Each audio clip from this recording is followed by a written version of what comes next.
99.3 FM, la voix de la communauté. Dans le cancer du col de l'utérus, ce qu'il faut noter, c'est que tout écoulement vaginal chez une femme, surtout après la ménopause, est un signe de cancer. Et maintenant, si cet écoulement-là provient directement du col de l'utérus, on pense que c'est un cancer du col de l'utérus. Associé à ça, il y a aussi les hémorragies. C'est une femme qui saigne, surtout lorsqu'elle entretient un rapport sexuel avec son mari.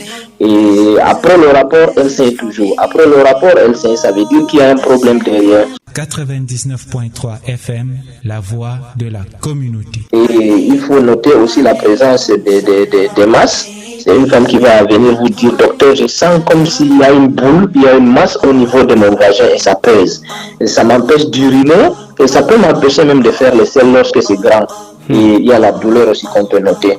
Donc ça, ce sont les signes, en résumé, les signes qu'on peut observer dans les deux cancers. Donc une femme à la maison qui a l'un de ces signes ne doit pas tarder d'aller à l'hôpital. Et il faut savoir que le diagnostic du cancer aussi, le diagnostic est précoce, la prise en charge 99.3 FM, la voix de la communauté. Est aussi facile et il faut noter que ce sont les deux cancers qui ont un plan de prise en charge ici au Cameroun selon le programme national de lutte contre le cancer.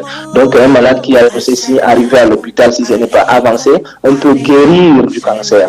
En résumé, c'est ce qu'il faut retenir. On peut guérir du cancer si on arrive à l'hôpital le plus tôt possible. 99.3 FM, la voix de la communauté.